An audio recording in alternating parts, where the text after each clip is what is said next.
सबसे पहले जानना चाहते हैं कि आपकी जो रंगमंच यात्रा जो, क्योंकि फिल्म लोग देखते हैं, सीरियल देखते हैं, लेकिन थिएटर आपका यहाँ बहुत अच्छा खासा काम कर रहा है और आप उसमें अभी भी काम कर रहे हैं समर में। तो थिएटर की शुरुआत आपकी कैसे हुई, वो यात्रा कैसे शुरू हुई, वहाँ से शुरू करते हैं सर। मैं कहूँगा कि आज के डेट में जब सब पीछे घूम के देखता हूँ 1967-68 को या उससे पहले 2-4 साल पहले, तो थिएटर एक दूर से एक सुहावना लगता था। कभी सोचा नहीं था कि थिएटर भी करूँगा, मैं क्या करूँगा मेरे समझ में नहीं आ रहा था, क्योंकि पिताजी मुझे इंजीनियर बनाना चाह रहे थे और साइंस पढ़ रहा था। साइंस पढ़ते पढ़ते मैंने कॉमर्स पढ़ना शुरू किया, किसी भी कारण से नहीं पढ़ पाया, मन नहीं लगता था। तो कॉमर्स पढ़ने के दौरान ही इत्तेफाक ऐसा हुआ कि स्कूल के मास्टर जी जब पुराने थे एनसीसी के, वो एक फिल्म बना रहे थे चिमनी का धुआं कलकत्ते में, और मुझे शूटिंग देखने की इच्छा हुई और देखा कि वहाँ पे उनके परमिशन से जब मैं टेक्नीशियन स्टूडियो कलकत्ता गया तो वहाँ लेट श्री बलराज साहनी और मोतीलाल जी को देखा। दो लीजेंड एक साथ काम कर रहे थे और वहाँ के भानु बनर्जी, जहर राय वेल नोन कॉमेडियन थे,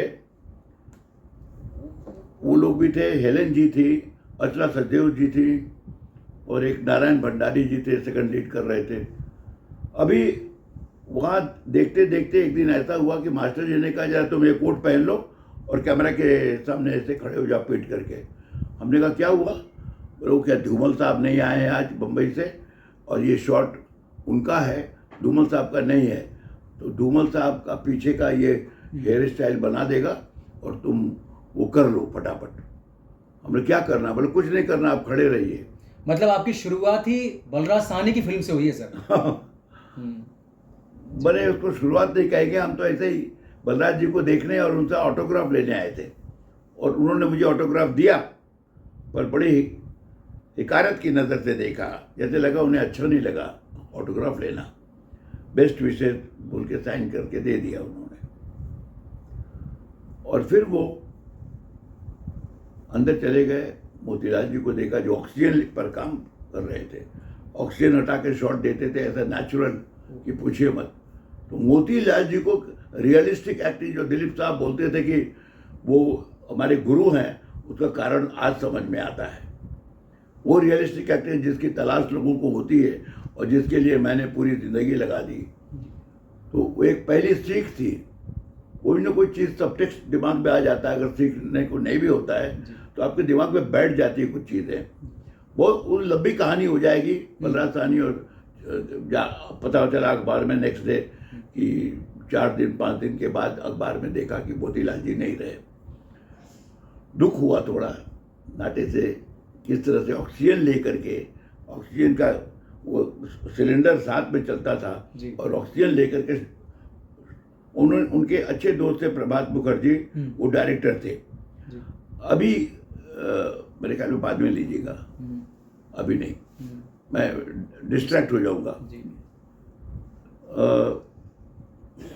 वहाँ से नारायण भंडारी हमको ले गया कि नारायण भंडारी वही उसी यूनिट में था, सेकंड लीड कर रहे थे। भाई अच्छी नस्ल का घोड़ा होता है तो उसे थोड़ा सा चाबुक मारने से दौड़ता है। हमके मतलब तुम प्ले करोगे? प्ले क्या क्या प्ले है? शंबर कन्या एक प्ले कर रहा हूँ मैं। तो किसी तरह परमिशन करके शंबर कन्या करने गया। ये कलकत्ता की बात है सर? कलकत्ते की बात कर रहा हूँ। अभी कलकत्ता 10 साल किया जी। कलकत्ते में शंबर कन्या करते करते विश्वरूपा थिएटर में अचानक पर्दा बंद हो गया और मेरी एंट्री हुई। मैं ऐसा पात्र लेकर के कुछ पी रहा था तब तक, और वो पुराने माइथोलॉजिकल टाइप का कॉस्ट्यूम था, जनेऊ और नंगे बदन और धोती थी। और फिर क्या हुआ, मेरे पिताजी आए थे देखने के लिए। बोले हो गया नाटक तुम्हारा, अब चलो पढ़ाई लिखाई करो। तो इस तरह से एक छोटी सी घटना थी। फिर रामचंद्र आंसू एक मूनलाइट थिएटर हुआ करता था कलकत्ते में, तो वहाँ पर रेगुलर उनकी प्ले चलती थी, लिखी हुई उनकी प्ले लिखा था। नारायण फिर ले गया हमको और बाद में पता चला नारायण को पैसे की बड़ी ज़रूरत है, वो हमसे कुछ उधार मांगने लगे। और अच्छा, फिर जो आपको ना पर वो आपसे मैंने पैसे ये मांगने एकदम लगे। मिसलेनियस साइड है। हम्म, कलकत्ता है जी थिएटर की, अब वहाँ बंगाल शाम को 6 बजे के बाद आप हर गली में, हर मोहल्ले में आप रिहर्सल की आवाज़ सुनेंगे। ओहो, वो थिएटर था एक मतलब ज़माना, अच्छा ज़माना था। अब नहीं होगा। अब मेलोडी मेकर चलता है वहाँ। सर लेकिन थिएटर तो दिल्ली में भी कहते हैं कि मंडी हाउस में वो जो एनएसडीएन से वो लोग आते करते हैं थे, लेकिन वहाँ। यहाँ मोहल्ले मोहल्ले में हाँ अच्छा। नॉर्मल लोग नाटक करते हैं। ओहो, इतना घुसा हुआ रंगमंच मतलब कलकत्ता में। थिएटर उनके कल्चर में है, रंगमंच उनके जी। कल्चर में है, जी तो उसका प्रभाव तो पड़ा ही। जी और धीरे धीरे ऐसा हुआ कि ऑल इंडिया माता जी ने कहा कि आप ठीक है थिएटर मत करने दीजिए, लेकिन ऑल इंडिया रेडियो तो जा ही सकता है, वहाँ तो वॉइस का काम है, वहाँ ट्यूबरक्लोसिस नहीं होगा। अच्छा, ये क्या चक्कर था टीवी का, मतलब वो था उनको कि टीवी पहले के ज़माने में उत्तर प्रदेश के लोग और हाँ बिहार वगैरह के लोग हाँ। ये सोचते थे हाँ। कि थिएटर करने से आदमी को टीबी हो जाता है अरे रेगुलर। अच्छा अच्छा कुछ लोगों को हुआ होगा जो पीते उते थे सब, जी जो भी कारण जी टीबी हो जाएगा। तो हमने कहा कि तो ऑल इंडिया रेडियो का काम करते हैं, जी और मैंने पहला नाटक किया लापता, प्रेमेंद्र मित्र का निर्देश। और हमेशा गुरु की कृपा से मैं लकी रहा कि मेरी माँ बनी थी तृप्ति मित्रा, शंभू मित्रा की वाइफ, बाप बने थे कृष्ण कुमार। वो नाटक बहुत अच्छा लगा। मामा जी आकर के बाबू जी को कहे कि भाई तुम्हारा एक्टर है लड़का, अच्छा नाटक किया है, वॉइस भी अच्छा है उसका, सॉफ्ट बहुत वॉइस, अभी तो खैर खर्च निकल के आया है। तो पिताजी की परमिशन मिल गई मतलब धीरे धीरे आपको फिर। ऑल इंडिया रेडियो के लिए करता रहा, आकाशवाणी के लिए हिंदी नाटक दीप नारायण मिठोड़िया करते थे वहाँ। ये आकाशवाणी है, दीजिए दीप नारायण मिठोड़िया से समाचार सुनिए। तो और सर ये थिएटर जो हिंदी का एक ही मात्र आदमी था जो दीप नारायण मिठोड़िया थे, और उनका लड़का पत्रकार था सन्मार्ग में। खैर अब जो है वहाँ पे हमको मिले कृष्ण कुमार जी, बोला नाटक करोगे? हमने हाँ, अदाकार ग्रुप। और वहीं पर मिला मानिक चौधरी, वो भी एक्टर था। कृष्ण कुमार जी अदाकार ग्रुप के संस्थापक हैं कलकत्ते में। अच्छा। अदाकार ग्रुप है जी। और FTII NSD के पहले बैच के छात्र हैं वो। मानिक नहीं जी रहे, मानिक जी नहीं, कृष्ण कुमार जी। कृष्ण कुमार जी ने कहा, तो एक अदाकार ग्रुप में मैं गया, पर वहाँ के लड़कों ने एक्सेप्ट नहीं किया हमें जी। और फिर वहाँ से निकल आया। फिर मानिक से मिला, मानिक ने कहा कि सुशीला मिश्रा हैं जो प्ले करती हैं, वो कला भवन का प्ले करती है, करोगे? कला भवन में कलकत्ता में ही सर? सब कलकत्ता भी, बम्बई आने में बहुत देर है। कलकत्ते में सुशीला मिश्रा क्या गया, मम्मी बोलते हैं उनको। सुशीला मिश्रा उन दिनों बहुत फेमस थिएटर डायरेक्टर थी, और जलंधर ऑल इंडिया रेडियो में वो परमानेंट आर्टिस्ट थी जी। सुशीला मिश्रा ने ऑल माई सन्स में मुझे एक डॉक्टर का रोल दिया, और मैंने कहा मन लगा के ये प्ले करूं अगर, और प्ले का नाम था All My Sons. All My Sons 1967 में वो प्ले किया, और कलकत्ते का सब बहुत बड़ा ड्रामा क्रिटिक था, उसका नाम था धरणी घोष, स्टेट्समैन में। और उन्होंने लिखा, वो हर प्ले का इतना पढ़ा हुआ आदमी था, लिखा हुआ, कि जर्मन प्ले हो, रशियन प्ले हो, कहाँ से आपने लिया है सब लिख देगा वो, वहाँ का लिया हुआ, अडेप्ट किया हुआ है। और इस एक्टर में कोई दम नहीं है, ये एक्टर फेक था। To some extent Anjan Srivastava and Suresh Sharma could do well. इतना कहना था कि मामा फिर दौड़ के आए और पेपर दिखाया कि मृत्युंजय बाबू ये देखिए अंजन के बारे में क्या लिखा है, धरणी घोष ने लिखा है। लोग डरते थे उसको थिएटर में लाने से पहले कि पहले 2-3 शो कर लो, उसके बाद उसको ले आना। वो स्टेट्समैन में लिखते थे और एकदम ब्लंटली लिखते थे वो आजकल को ऐसा कोई पत्रकार है नहीं, क्रिटिक नहीं है कोई। थे अभी लास्ट बम्बई में भी थे, गए सब। तो फिर उन्होंने किया। बहुत लंबी कहानी है भाई, तो सर वहां शॉर्ट से करता हूँ मैं। बिल्कुल सर, तो वहां से आपने थिएटर शुरू किया और थिएटर आज भी चल रहा है आपका, तो शतरंज। थिएटर वहाँ हमने कम से कम 10 प्ले किए होंगे, ये लिस्ट है प्ले की। जी जी जी। ब्लैक एंड व्हाइट का जमाना था जब, तब से प्ले कर रहा हूँ, कलर्ड का जमाना आ गया। आ गया इप्टा से भी, जो अभी अब इप्टा से जुड़े हुए हैं उसके बाद। थिएटर अब बता देते जी हैं, उसमें कुछ बड़े डायरेक्टर मिले हमको। बंगला नाटक किया मैंने जी वहाँ, हिंदी नाटक तो किया ही, संगीत कला मंदिर के साथ जुड़ा। अदाकार का वही कृष्ण कुमार ने बाहर प्ले किया, अदाकार में नहीं करते, बाहर करते हैं। जी और वेल नोन आर्टिस्ट थी, बम्बई से गई थी, कंकु गुजराती एक्ट्रेस थी, पल्लवी मेहता, जी उनके साथ romantic the curfew, doctor Lakshmi Lal का लिखा हुआ जी। द कर्फ्यू, वो प्ले किया। उसके बाद रेपर्टरी शुरू हुआ कलकत्ते में, बर्फ की मीनार वगैरह, ऐसे बहुत सारे, एक और द्रोणाचार्य, सब बहुत सारे प्लेज हम वहाँ किए। एक और द्रोणाचार्य तो मुंबई में भी हुआ है सर। सर कहाँ नहीं हुआ, डॉक्टर शंकर शेष का लिखा शंकर हुआ, शेष का लिखा प्ले। जैसे क्लासिकल प्ले जी। एक और शतरंज के मोरे है, वैसे एक और द्रोणाचार्य भी है। जी डॉक्टर शंकर शेष ने मास्टरपीस प्ले लिखा है एजुकेशन के ऊपर, जो भी है उसमें अलग रोल करता था, जी 2 अलग अलग रोल करता था। फिर बद्री प्रसाद तिवारी कला मंदिर में ले आए। उषा गांगुली थी, जो उषा गांगुली बाद में अपनी ग्रुप बना करके वो भी नहीं रही, हमारे साथ बहुत काम किया उसमें। और उन्होंने रुद्र प्रसाद सेनगुप्ता थिएटर के स्टॉलवर्ड थे, ये सब बहुत ज़रूरी चीज़ है। जी जी बिल्कुल। अजितेश बनर्जी और रुद्र प्रसाद सेनगुप्ता, देखिए ऑल इंडिया थिएटर वर्ल्ड देखेंगे तो बहुत सारे लोग हैं। रतन थियम अभी उनका देहांत हुआ, जो एनएसडी मास्टरपीस, उससे बड़ा कोई नया एक्सपेरिमेंट करने वाला कोई आदमी नहीं है। जी अभी हमारे यहाँ प्रसन्ना, हमारे इप्टा के प्रेसिडेंट हैं, वो मास्टरपीस चीज़ है कर्नाटक के। तो इस तरह से जिन जिन लोगों से मुलाकात हुई सब लेजेंडरी थे। जी जी श्यामानंद जालान, उनका प्ले किया सफेद कुंडली। तो इस तरह से करते करते सुरेश शर्मा हमारे साथ कम से कम 10 प्ले में से 8 प्ले में था।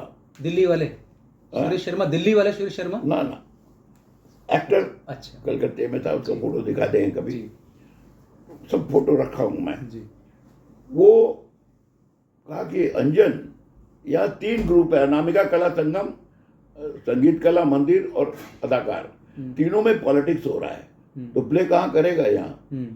मैं तो कहता हूँ तू सम्राट है, तू चला जा बम्बई।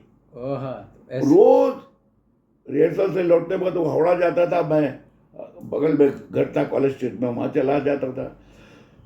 बस से उतर के उसके लिए वेट करता था, उसकी बस आएगी तो जाएगा, और फिर वो बोलता था चला जा। मैं तो कहता हूँ चला जा, मैं तेरे लिए कुछ करता हूँ। तू सरल मुखर्जी को जानता है? नहीं। मैं जानता हूँ, मेरे ससुराल में रहते हैं। सरल मुखर्जी कौन है? वो ऋषिकेश मुखर्जी के मामा है। हमको तो ठीक है, मिल लेंगे, मिला दिया। इत्तेफाक से एक अर्जुन सिंह बोल के लड़का था और एक तिवारी जी थे, उन्होंने फिल्म शुरू किया एक मुझे लेकर के मेन रोल में टेक्नीशियन स्टूडियो में। बोला क्लैप देना होगा। अर्जुन सिंह बोला आप तो संजीव कुमार के फैन है, संजीव कुमार को लेके आइए। हमको संजीव कुमार को कहाँ से लाऊं मैं? बोला वो यहाँ रोल कर सीन कर रहे हैं, शतरंज की खिलाड़ी, सतीश राय की फिल्म कर रहे हैं, संजीव कुमार और सईद जाफरी हैं। हमने देखो मैं जाऊंगा, हमको जानते होते हैं नहीं, क्या करने के लिए जाऊँ। गया मैं, सईद जाफरी मिले, अरे यार उनको ये हो गया, ऐसा ऐसा करने लगे, पी रहे थे बैठ के, वो उनको हार्ट अटैक हो गया है। वो गए पार्क होटल की तरफ कहीं गए हैं, उनको बता दूंगा। नेक्स्ट डे मॉर्निंग में फिर गया, हिंदुस्तान इंटरनेशनल होटल, वही ठहरे हुए थे, सतीश राय के घर के पास में था। और वो मिले, मेरे सब मुहूर्त है। मुहूर्त क्या करूँगा मैं? बोले सब थिएटर के लोग हैं, पहली बार ये थिएटर के लोग हैं। ठीक है, कहाँ जाना होगा? बोले वो आप इंद्रपुरी में शूटिंग करते हैं, बाजू में टेक्नीशियन स्टूडियो, वहीं पर बोलो। देखो भाई, एक आधा घंटा मुश्किल से, इससे ज़्यादा नहीं। रे साहब की फिल्म है, वहाँ से हमको इतने बजे आना है। बाय द टाइम उनको हार्ट अटैक हो चुका था। अच्छा। संजीव कुमार को और एक नेपाली टोपी पहनते थे, हम्म, फोटो है उसका। हम्म, और आए, मुहूर्त शॉट दिया, अरे इतनी भीड़ हो गई वहाँ पे। पुलिस ऑफिसर अपनी बेटी को जबरदस्ती भीड़ के अंदर संजीव साहब के पाँव में डालती, संजीव साहब मेरी बेटी आपको प्रणाम कर रही है। ओहो, अरे पागल है क्या आप? हम उठा करके ले आए बच्ची को यार। हाँ, हाँ, हाँ, हाँ, नाना रकम का कांड हो गया वहाँ। तब तक मेरी बहन की डेथ हो गई। अच्छा, वो एमए थी इन हिंदी, हम्म, विष्णुकांत शास्त्री उसके प्रोफेसर थे।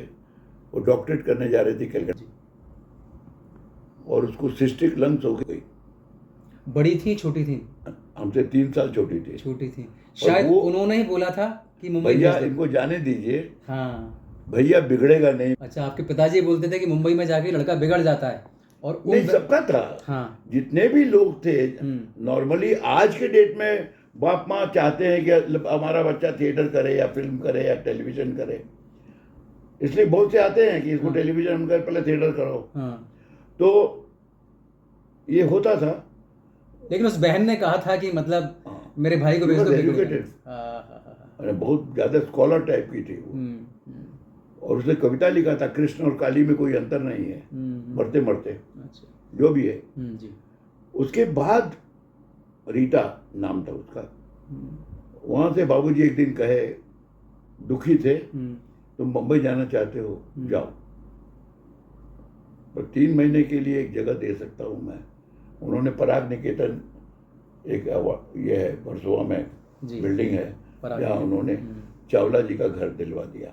जी, 3 महीना तो स्ट्रगल रहा भाई, न पैसे न कुछ। बाबूजी ने पैसे नहीं दिए हमको। अच्छा, कि जाओ। लेकिन बैंक में आपकी उनको नौकरी थी विश्वास ना? था कि 3 महीने में लौट ही आएगा। लेकिन बैंक में नौकरी थी ना आपकी, तब उस वक्त नहीं थी? नौकरी छोड़ के जाना पड़ा ना। अच्छा, कलकत्ते में थी नौकरी, यहाँ अच्छा, थोड़े थी। हाँ, हाँ, हाँ, और नौकरी छोड़ करके आना पड़ा। हम्म, वहाँ लास्ट शोज किए, हम्म, और इधर ट्रेन पकड़ करके इधर आया, और 3 महीना तक माथा खराब हो गया कि ना थिएटर है, ना कुछ है, न खाने को ठिकाना है, अब रहने का खाली एक जगह है।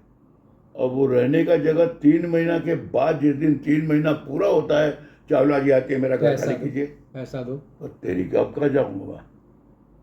और बाबूजी सोचे थे लौट के चला आएगा, हाँ, लेकिन लौटे नहीं। हाँ, हम बीरेश्वर चटर्जी के घर गए कि हमको रहने का जगह दो के रात को।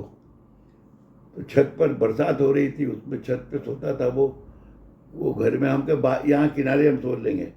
एक बेडिंग था और एक सूटकेस था, बस। बेडिंग भी रस्सी से बंधा हुआ बंधा था। हुआ था। तो सर वो संघर्ष वहां से शुरू होता है असली संघर्ष, जब रहने को भी नहीं है, खाने को भी नहीं है, और मुंबई बिल्कुल और नौकरी अनजान भी शहर, मुंबई नौकरी अनजान भी शहर। नहीं आ रही है, क्योंकि यूनियन एक्सेप्ट नहीं कर रही है यहाँ की जी, कि ये वहां से आएगा। इतने साल की सर्विस है उसकी, जी, 10 साल की, ये कई लोगों को जूनियर बना देगा। तो हमारा जो महाराष्ट्र में जो लोग हैं वो जूनियर हो जाएंगे, तो सीनियरिटी जूनियरिटी का मामला था। जी, तो हम क्या किए, यहाँ आने के बाद सरल मुखर्जी का जो लेटर था उसके हिसाब से ऋषिदा के यहाँ गए, ऋषिकेश मुखर्जी के यहाँ पहुँच गए। तो बोला, फिर पल्लवी मेहता का लेटर दिए, उन्होंने भी लेटर दिया था, ऋषिदा के दोस्त थे, इंचक टायर के चेयरमैन थे उनके हस्बैंड। जी, उन्होंने, पल्लवी तुम्हें थिएटर करो ना, कि थिएटर करते हो? हाँ, पर एखाने कोई थिएटर नहीं, हमारी चाकरी आशे नहीं, IPTA ढूंढ रहा हूँ मैं, इप्टा। उसके पहले सत्यदेव दुबे जी के पास गया, अच्छा, श्यामानंद जालन का लेटर लेकर। बोले बेटा मैं तो कोई प्ले कर नहीं रहा हूँ, बांद्रा स्टेशन पर मिला उनसे। फिर वहाँ से दिनेश ठाकुर क्या गया, अंक वाले दिनेश ठाकुर जिंदा थे। उन्होंने कहा कि तब तक बासु भट्टाचार्य मिल गए थे, तुम हिंदी जानता है, बांग्ला भी जानता है, तुम ये ट्रांसलेट कर दो।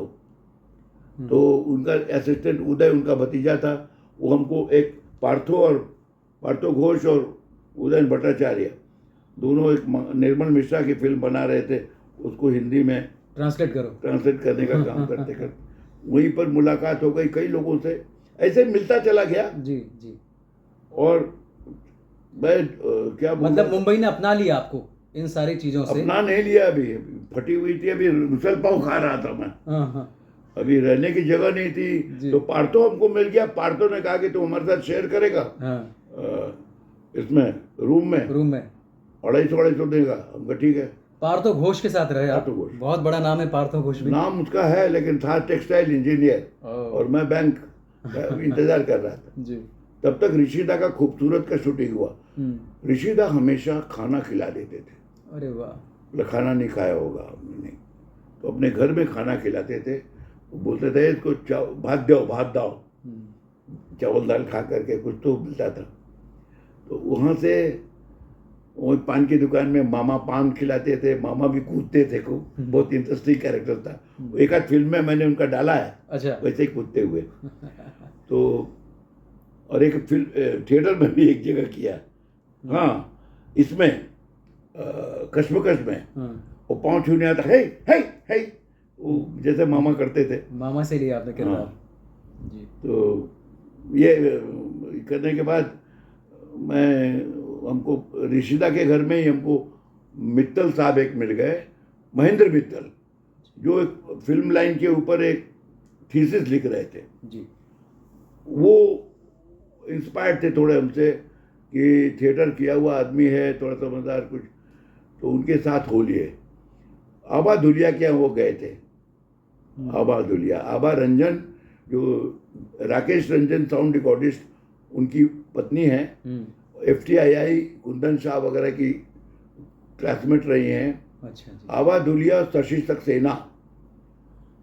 हाँ, आबा धुलिया का भाई है देवांशु धुलिया, बड़ा डायरेक्टर। अच्छा, देवांशु धुलिया। और इधर ये है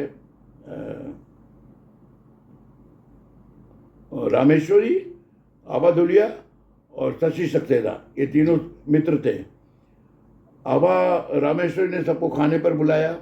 वहीं पर आबा से पूछा, यार थिएटर कहाँ होता है यार? नहीं, आबा से तो कलकत्ते में मुलाकात हुई थी चमेली मैम साहब में। वहाँ पूछा तो उन्होंने कहा 3 है, इप्टा ग्रुप है, ये पृथ्वी थिएटर है, दुबे जी का ग्रुप है, और एक वो है अंक है।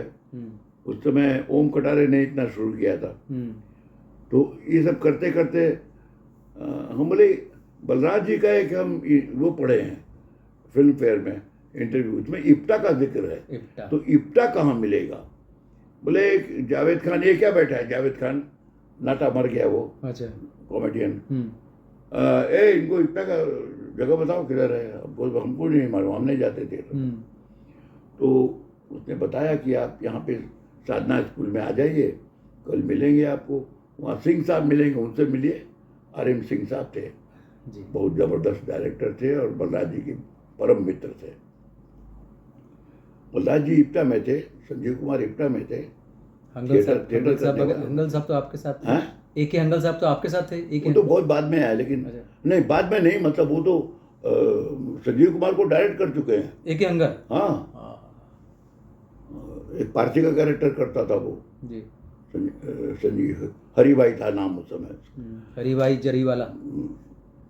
तो करे हम लोग करते करते वहाँ गाना गाने के लिए कहा, गाना गाया मैं।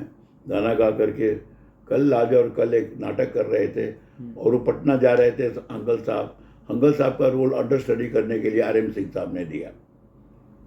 Then let me come to theatre. इसमें बम्बई के स्टॉलवर्ड्स में RM सिंह पहले आते हैं, जो मुझे, बाबूजी आप भी बैचलर हैं, हम भी बैचलर हैं, चावल दाल खाएंगे, पापड़ खाएंगे सांता क्रूज में जा कर के, शिव महल में। आप अपना पैसा दीजिएगा, हम अपना पैसा देंगे। अच्छा, ये इस तरह उसका उनका रूल था। एक लेफ्टिस्ट ओरिएंटेड व्यक्ति थे, पर उन्होंने कहा लेफ्टिस्ट होना ज़रूरी नहीं है, ज़रूरी है स्टैनिस्लैवस्की और मार्क्स को समझना कि उससे थिएटर में आपके एक्टिंग में क्या फ़ायदा होगा, वो मैं बताता हूँ। उसके लिए आप मुझे ट्रेन में बैठिए, आपके पास रेलवे पास है, मरीन लाइन तक जाइए, मैं वहाँ उतर जाऊँगा, आप रिटर्न ट्रेन से वापस आइए, उसमें सुन लो पूरा जितना कहना है मुझे। इस बीच में वो हमको बताते थे एक एक चीज़ कि रियलिस्टिक जो है, रियलिस्टिक एक्टिंग होती क्या है जी। ये देखिए बहुत मेन चीज़ है जिसके ऊपर हम चलते हैं, और आपने रियलिस्टिक को ही मतलब अपने जीवन में उतारा है। फिर उन्होंने कहा कि हरि का क्या, हरि के बारे में बताया। बोले उसके अंदर रियलिस्टिक थे, और जो उसकी डिफेक्ट्स थी लैंग्वेज की वो हम लोगों ने चेंज कर दिया। जैसे जिंदगी नहीं बोल पाते थे संजीव साहब, जिंदगी, अच्छा। जिंदगी बोलो, तो जिंदगी बोलने लगे वो। तो इस तरह से बहुत सारी चीज़ें बताई उन्होंने, बलराज जी के बारे में बताई, क्योंकि बलराज जी के दोस्ती थे वो, और संजीव नया कैंडिडेट था। देवानंद को भगाने में देवानंद के भाई का हाथ था, वो भी थिएटर करने आए थे इप्टा में, तो उसको भगा दिया चेतन आनंद ने। चेतन यहाँ के बड़े मेंबर थे जी। तो थिएटर क्या करेगा तुम, तेरे बस की बात नहीं है। और वही देवानंद के पास जब 50 साल हुआ था थिएटर का, इप्टा का, तो हम लोग गए थे ऐड मांगने, उस समय बताया हमको, आप लोगों ने भगा दिया था। देवानंद ने बताया। उनके साथ 2-3 फिल्में की हमने जी। तो अभी तक बर्थडे का, अभी मैडम कल निकाल के दे रही थी, बर्थडे का विशेष भेजा था उन्होंने सुनील दत्त और उन्होंने, जो भी है। तो थिएटर फिर लगा, और RM सिंह ने जो बीज डाली मेरे को, डीप एक्टिंग, वो जो शुरू हुआ वो लगातार शुरू हो गया, और वहाँ से मैं पीछे पड़ गया, और इसी में उनकी सीख हुई। रियलिस्टिक एक्टिंग के लिए रियलिस्टिक कैरेक्टर भी देखना चाहिए जी। जिंदगी में, इसलिए ऑब्जर्वेंस बहुत ज़रूरी है। ऑब्जर्व करिए, फिर इसको एग्जीक्यूट कीजिए, अपने अंदर डालिए। स्क्रिप्ट जो आप देखते हैं जिंदगी में जी। उसको किस तरह से आप स्क्रिप्ट के कैरेक्टर्स के साथ मिलाएंगे जी। ये आपकी अपनी प्रैक्टिस होगी। ये करने में मेरे ख्याल में 10 साल निकल गए साहब। थिएटर कलकत्ते में जो सीखा था 10 साल जी। 10 साल किया। हाँ। उसमें थिएटर में कैसे खड़ा होना, कैसे स्पीच देना, ये टेक्निकल चीज़ें थी। लेकिन अंदर की रियलिस्टिक चीज़ें वो आई उषा गांगुली के साथ जब बैठा था रुद्र प्रसाद सेन गुप्ता और उन्होंने, कि आप थिएटर क्यों करते हैं, क्या पर्पस है आपका। अगर आपके पास पर्पस नहीं है तो आप कोई एक्टर आप पकड़ ही नहीं पाएंगे, बिल्कुल ही नहीं पकड़ पाएंगे आप, ये क्या कर क्या रहे हैं हम। अगर आपके पास कोई एम है कि ये एम है इस कैरेक्टर का, तो आप उसको ठीक से पकड़ पाएंगे, नहीं तो नहीं पकड़ पाएंगे।